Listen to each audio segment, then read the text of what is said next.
Hello? Hi, my name's Kolby Moroz Liebl, and I work at Offchain Labs, and this is my little brother. Hi, I'm Kayden, and I'm a contributor to Ream. And we're just going to go over the brief one-year journey of Lean Ethereum so far, with the goal of making Ethereum post-quantum. We're not cryptographers, so when we talk about cryptography, don't take us at gunpoint, but we work on a client, so here we go. So over a year ago at DevCon Bangkok, Justin basically had a keynote where he proposed that with quantum computers being a looming threat to Ethereum, what if we could take this opportunity to build an optimal chain, assuming there was rough consensus? Of course, rough consensus changes over time, so we'll see how things end up. But yeah, so the main goal would be basically a quantum-resistant chain, hopefully incorporating the 10 years of research that Ethereum has done. So what is quantum resistance? You can think of today's cryptography like a lock, and the current computers struggle to pick, but quantum computers come with a master key, what can basically decrypt all the locks we use on Ethereum today. So quantum resistance means locks still hold security, even if attackers get quantum computers. Quantum computers are especially dangerous for today's crypto, like RSA and elliptic curves. And hash-based cryptography is safer here because quantum computers help much less against hash-based schemes. So the takeaway is post-quantum computers is about switching basically the locks Ethereum uses to secure the chain. Ream's inception had happened a few days after the keynote on November 13th of 2024. We wanted to build a fast, scalable, and modular client, and we also loved Rust, bringing new and old faces onto our team. So people who have never even contributed to Ethereum before, we now work with and onboarded. And also starting out so early, after the talk, we also wanted to build up a lot of infrastructure. So when we did started speccing, we would be basically ready to go without delays. So a little less than a year ago, Cannes ECC happened last year in July. And basically we had an interop, and the result of that was over something like lattice cryptography. We chose hash-based post-quantum signatures just because there's a lot of confidence in something you already know, where lattice-based solutions have never really been used in blockchains for the most part. We would need recursive proof aggregations using something like ZK VMs, just because there isn't something as, succinct as something like BLS for post-quantum. So the idea would be taking something like XMSS, a style of signatures that emerged, and a minimal ZK VM.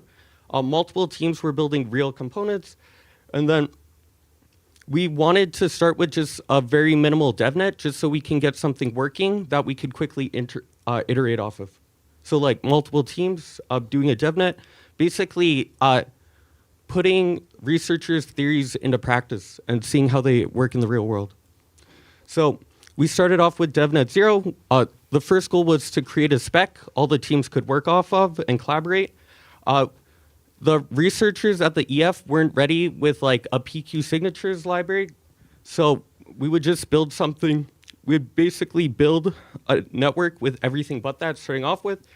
The basic goals were 4-second slots instead of 12, using Quick instead of TCP, and just using Gossip Sub 1.0 because new teams were going to be implementing libp2p from scratch, with the eventual goal of building an optimized P2P layer. So for a consensus mechanism, we just took 3SF Mini, which there was a paper about, and Vitalik just made a mini prototype in Python. We chose it because it was just brought up at the time, but also we just wanted to get the ball rolling. We could always change that later in a month. So what is 3SF Mini?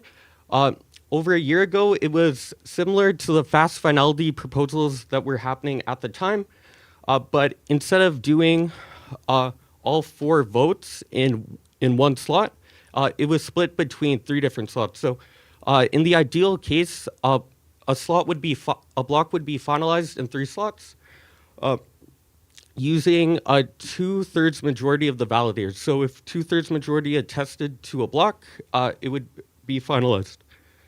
And yeah, there was just some benefit, and this was a lot simpler than a single slot finality proposals. After that took place, there was a Cambridge interop, and some of the, I guess, takeaways there was things were getting a lot more coherent. From DevCon, it was more about just getting people on board with the project, and now it was more starting to actually like spec things out and bring things into reality. The workshop made clear that networking is a core bottleneck because quantum signatures is a lot bigger. I believe we're targeting around 3 kilobits, and that's why like aggregation would be like quite a problem because there's not like an elegant way to coalesce the aggregation attestation. So we'd probably need a specialized P2P network, subnets, so we could like split the work of aggregating these signatures amongst multiple nodes. So if you had 100 nodes, you'd have 4 groups, and then these groups would then attest, you could say, into 4 groups into one signature, and then you would have another layer for your final attestation you would include in a block. So the goal was to operate leanly. Each DevNet would just ideally include 1 change, so we wouldn't be caught up so much in testing and the like. So what were the results of DevNet 0? We had a working spec that the teams could work off of. All the teams finalized like 3SF Mini, a consensus mechanism that we could like run our DevNets with. And then we achieved interoperability between Ream, Zeem, and Qlean. Ream is in Rust, Zeem is in Zig, and Qlean was in C++. And there's a link to the specs there.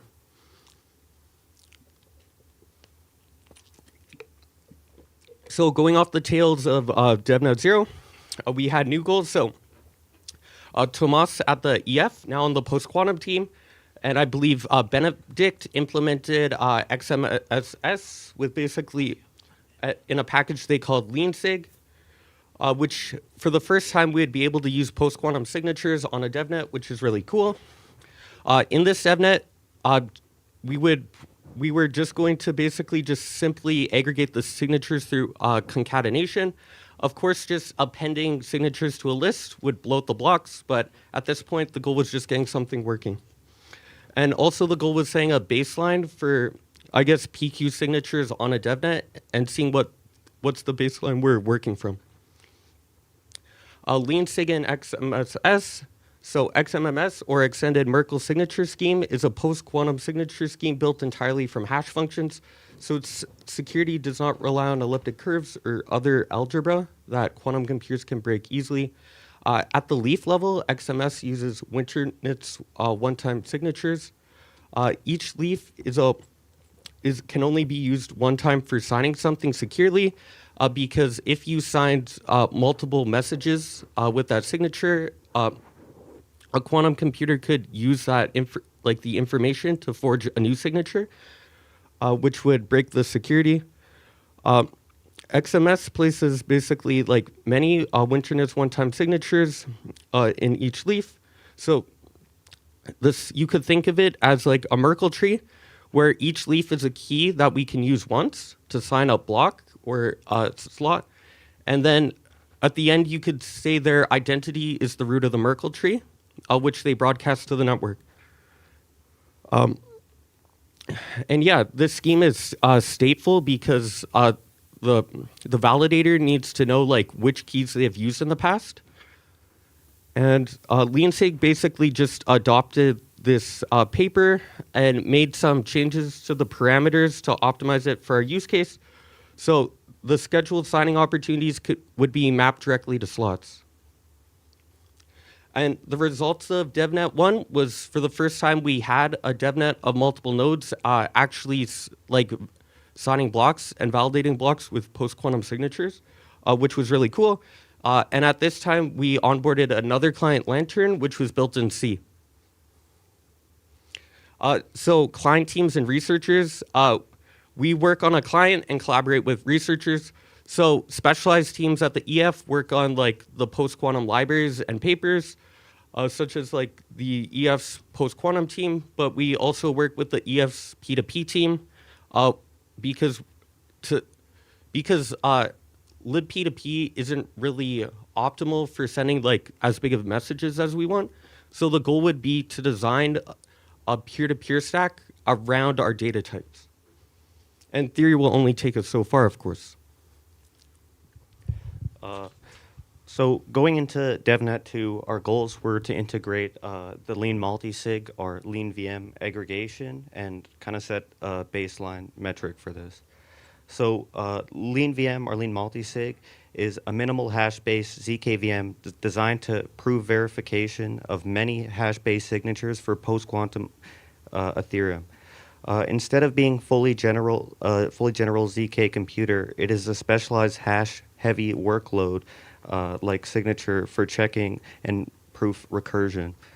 In Lean multisig, the idea is to verify many signatures inside and replace them with one succinct proof.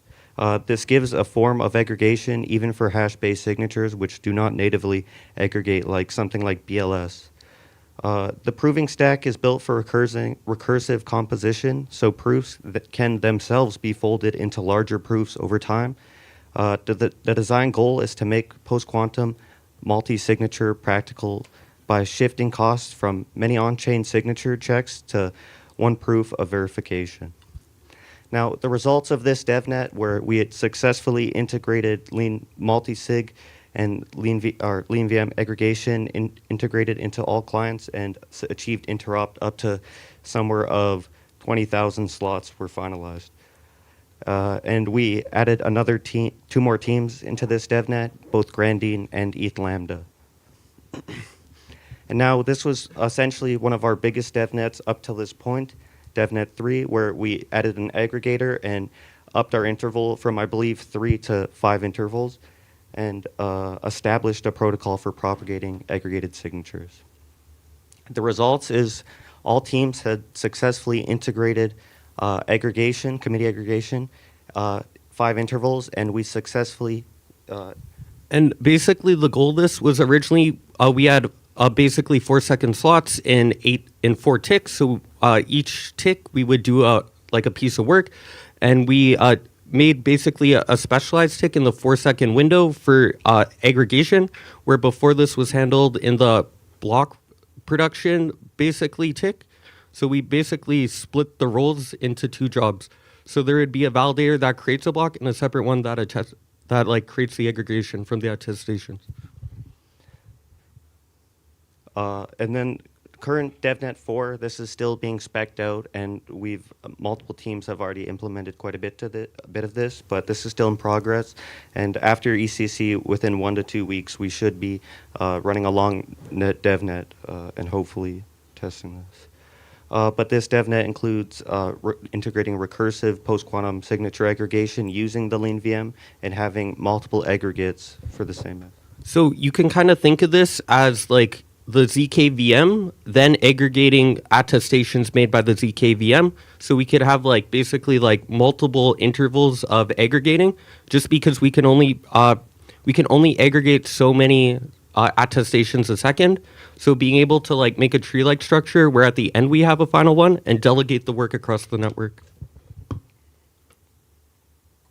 Now testing and metrics, something like DevNet 3, there was multiple clients being onboarded, so oftentimes we might run into small bugs or edge cases between different clients because majority of them are written in different languages. So we used Grafana dashboards to test our DevNets, and we have this tool called Lean Quick Start where we run the long node DevNets. And as you can see this image, I think this was DevNet 3, we finalized upwards to 30,000 slots.